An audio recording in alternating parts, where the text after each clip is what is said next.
reader, allow me to introduce you to my book. Though it might at first appear like many books you've come across, it is far from ordinary. You may, therefore, have some misunderstandings about its nature. The story that awaits you has not been fully told. In fact, its conclusion is not yet known, even to myself. It is in that way that my book is special. It is in that way that you are special. Without you, there is no story. Chapter 1. Normal isn't what it used to be. This is a story about change. Nestled in a shallow valley is the town of Beacon Pines. Far from the town square, across the river, past the neglected welcome sign, a young boy walks alone at dawn. His name is Luka Van Horn, and like you, dear reader, he's here for a reason.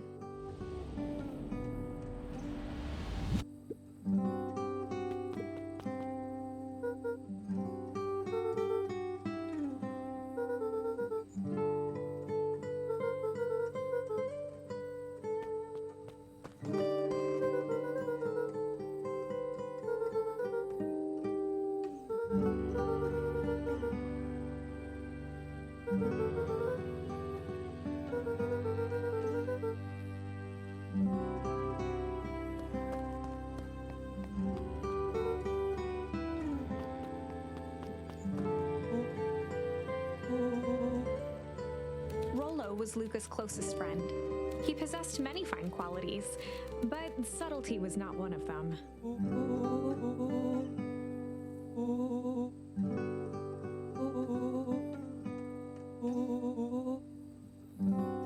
Rolo finally noticed the tears welling in his friend's eyes and the flowers on the grave.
Wonderful! I had a good feeling about you from the moment you opened. That charm is a very special thing. Very special indeed. Keep hold of it for now. Its purpose will reveal itself soon enough.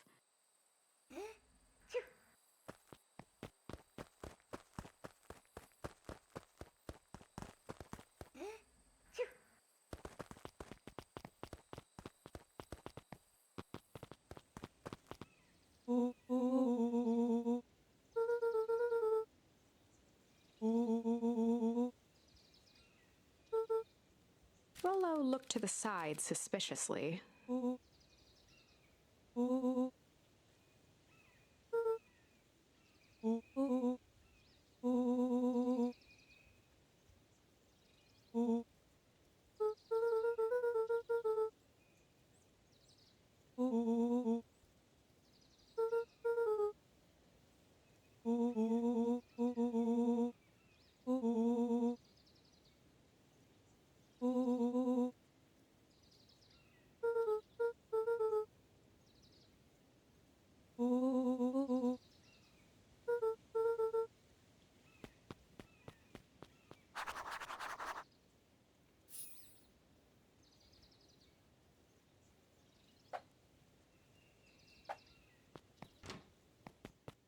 Dear reader, forgive me for this interlude. Remember that charm you found in the dandelion patch? There are more of those special charms to discover throughout Beacon Pines. They've been known to reveal themselves to those who are willing. Some of them can be found in this very house. Luka knew that if he left without telling Gran, it would be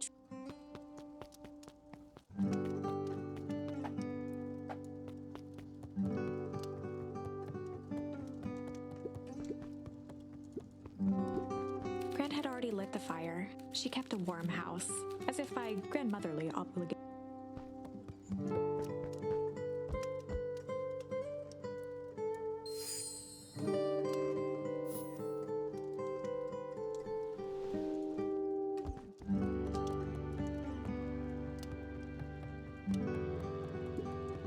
One of his father's old stethoscopes. Luka had spent countless hours listening to anything and everything with it. Not for years, though. Since Gran had moved in, the house was more peaceful, more orderly, and more covered in flowery fabric.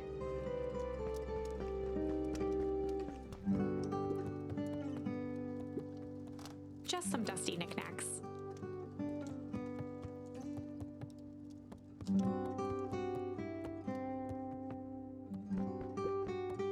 The only piece of furniture Gran had brought when she moved in was an old hutch.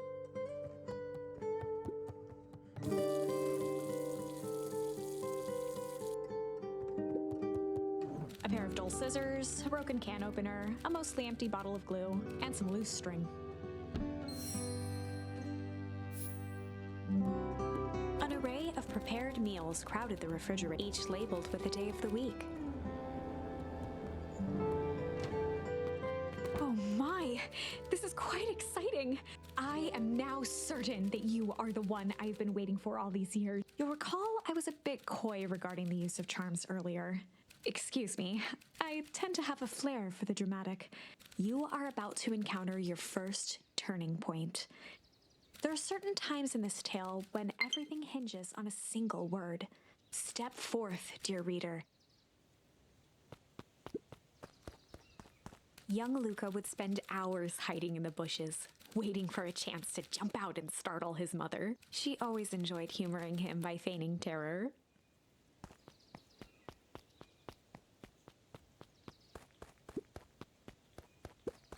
A sturdy old wheelbarrow.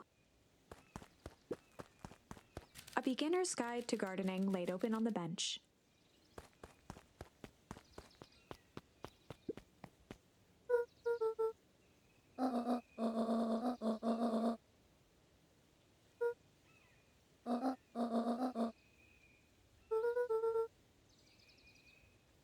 Luka stared at his feet and muttered under his breath.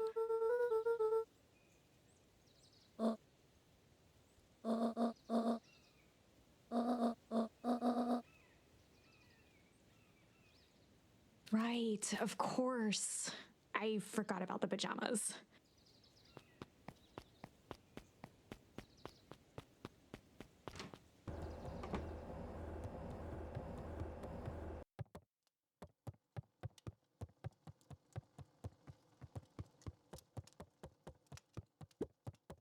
Luka paused at his parents' bedroom door.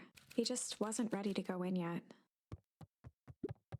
Gran had commandeered the upstairs closet when she moved in. Some things need shelter from a young boy's mischief, she said.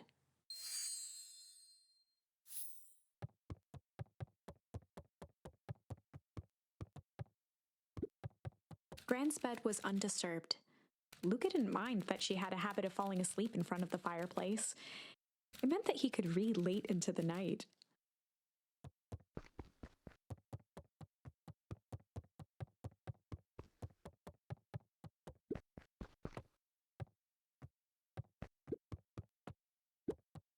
Luka tossed on his favorite old sweater.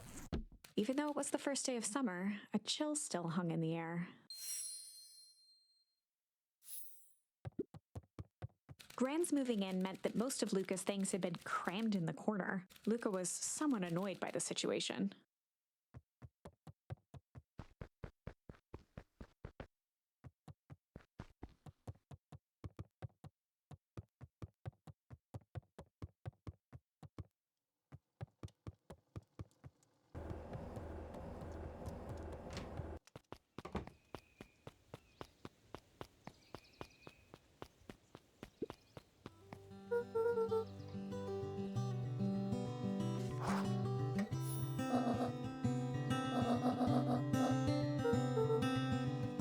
less grand new, the better for everyone involved.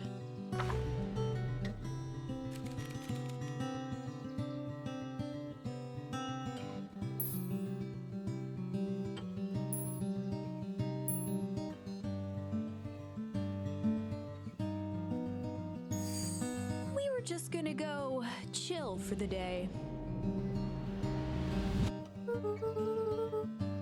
The best lies are built on truth.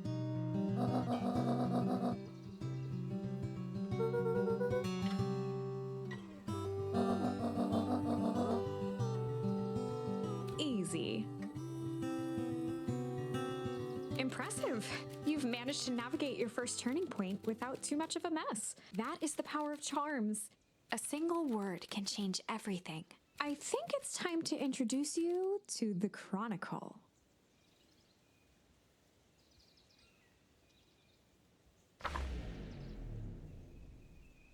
The Chronicle is a record of the decisions you've made. You can see the turning point which has been revealed. At any time, you can use the Chronicle to go back and invoke different charms, creating new branches. Luckily for us, this is the one and only turning point where the charms won't dramatically alter fate. It's the perfect opportunity to experiment with rewriting things.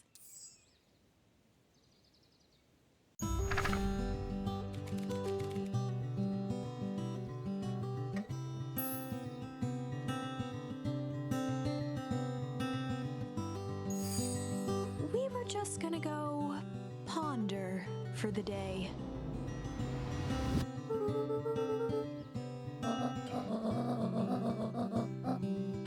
This was Luka's chance to sell his alibi.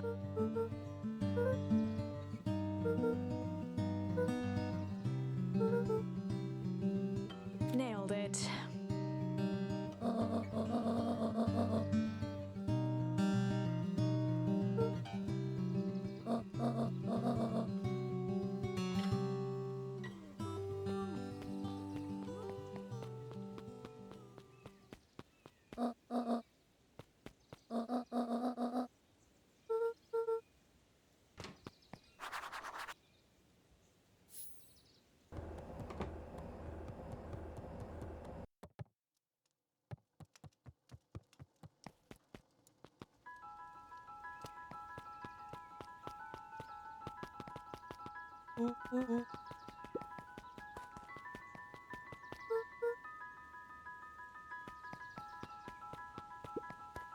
For a town that saw few visitors, the welcome was perhaps more grand than necessary.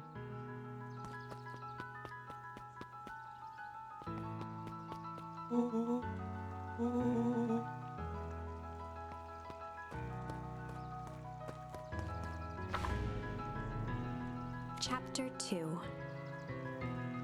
Welcome to Beacon Pines. For many years, this valley had been a small mining outpost. It wasn't until Sharper Valentine built his fertilizer company that Beacon Pines was established. Over the next 30 years, the town had grown and prospered until the foul harvest and his sudden death.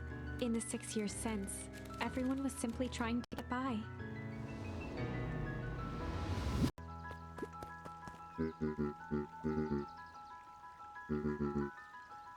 Mayor Augustus Valentine was not busy.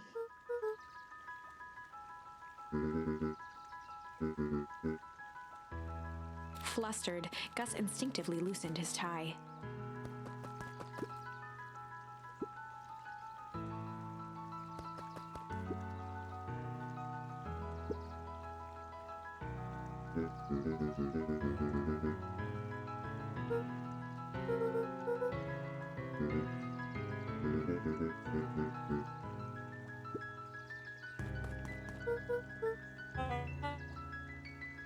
William Kerr was the CEO of Perennial Harvest Company. He had become a fixture around town over the past few years. After the failing of Valentine fertilizer, the town was hungry to welcome a new source of employment.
Mr. Sinclair continued snoring and lifted one eyelid just enough to see who it was, a tactic he often used to avoid undesirable conversation.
He pulled a pen from the pocket of his sweater vest and began to frantically jot something down on a clipboard.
Pete stopped scribbling and glanced up from the clipboard.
Whenever Luka saw his dad's chair by the pond, it reminded him of the days they'd pack up a couple of sandwiches and fish until sundown.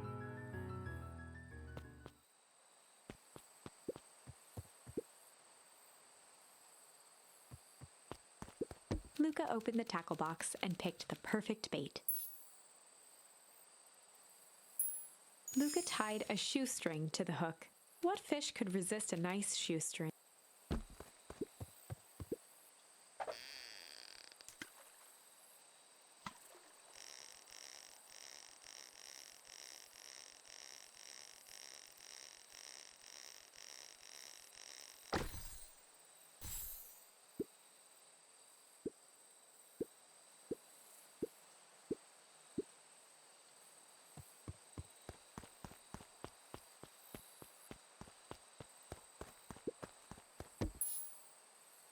Luka gently baited a feather onto the hook, good for skimming the surface.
The boys had a good thing going, as long as they kept old Jeff happy.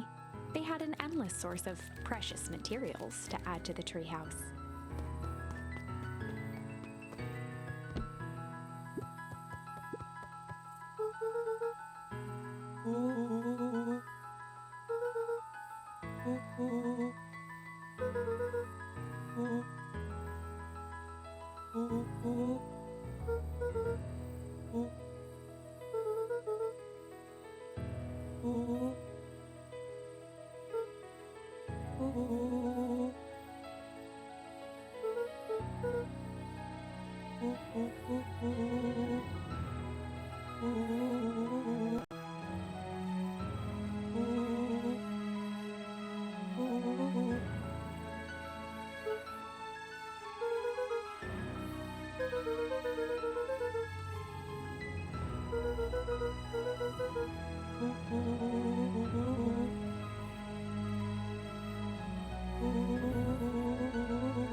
Luka's winter coat decommissioned for the summer. With the cold holding out longer than usual, he reconsidered its usefulness. On certain nights, when the clouds were just right, the boys could tune into strange patterns of static. Rolo thinks it's aliens. He always thinks it's aliens.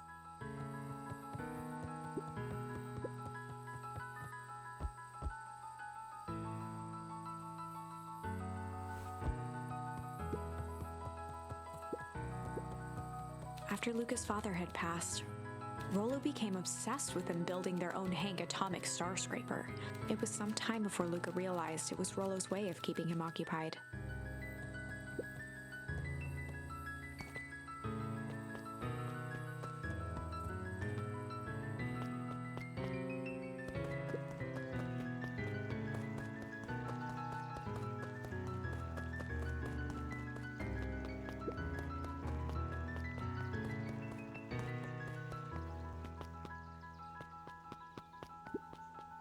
The road leading to Beacon Pines was long and a sort of natural barrier for the impatient.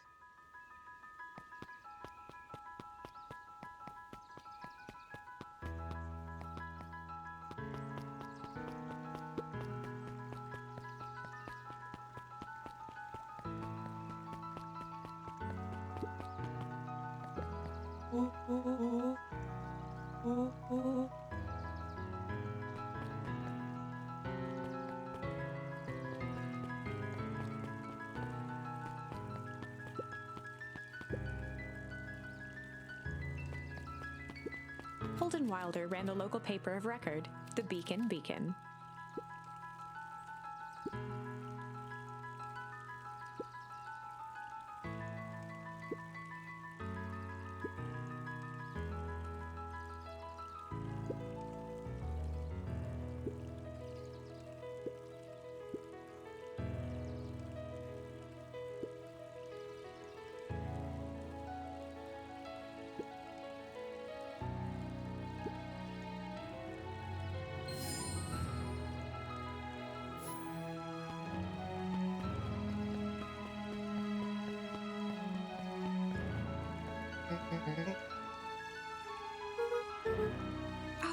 Right. Rendezvous with Roxy. This is an important turning point. The first time where your charms will change the course of fate. And currently, we only have one suitable charm at our disposal. Have no fear, we can always return later using the Chronicle once we find more charms. Well, now I'm just rambling. Where were we?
Rolo froze as Roxy took a step toward him, cracking her knuckles.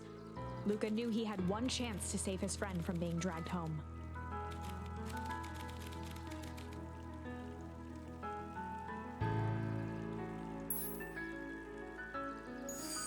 In the past, he found the best way to deal with an enraged Roxy was to be a little chill.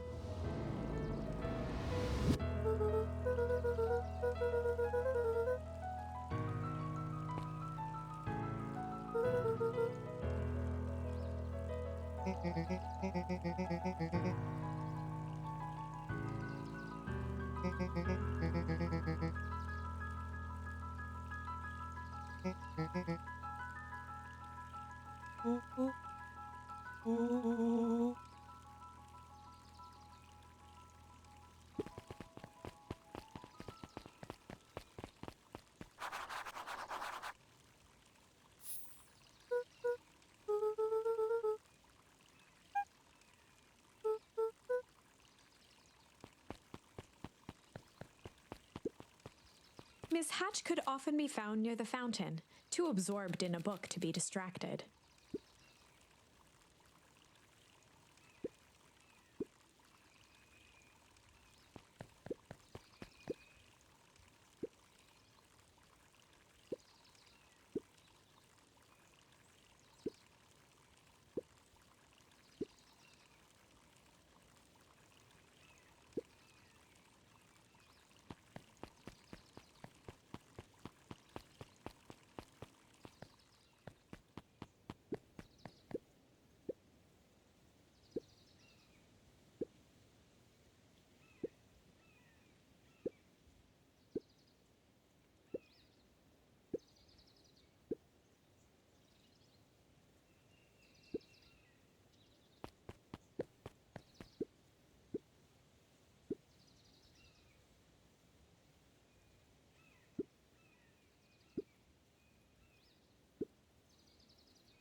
bit much, if you ask me.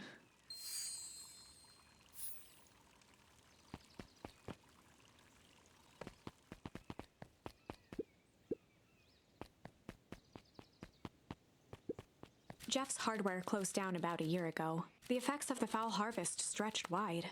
When there are no crops in the field, tractors don't need fixing.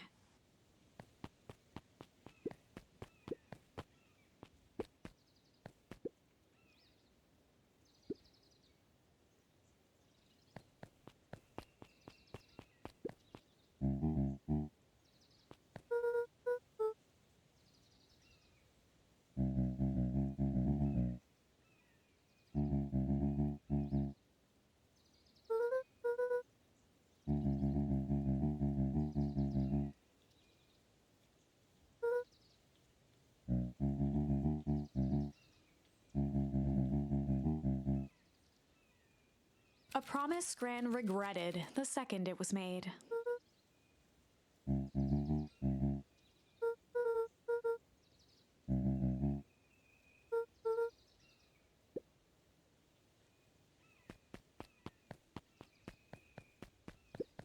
The phone booth was brand new, part of Perennial Harvest's Beacon Pines Reborn initiative. It didn't see much use.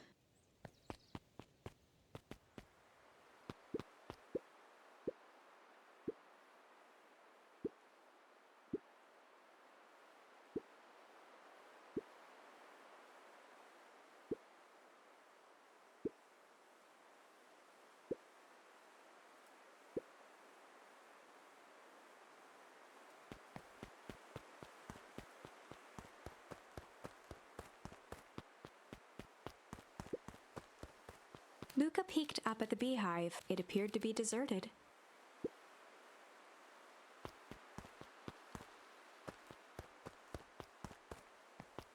The path led into a small hollow at the edge of Weepwood.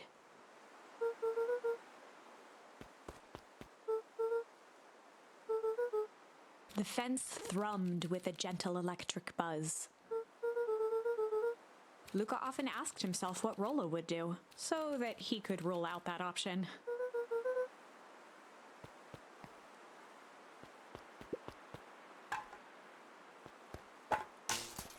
As sparks flew from the fence, the light atop that section shut off. 2 bulbs remained.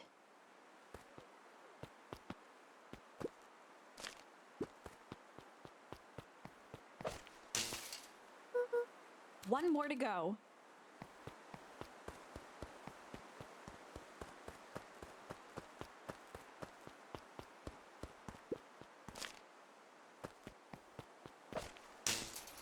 The fence's buzzing gave way.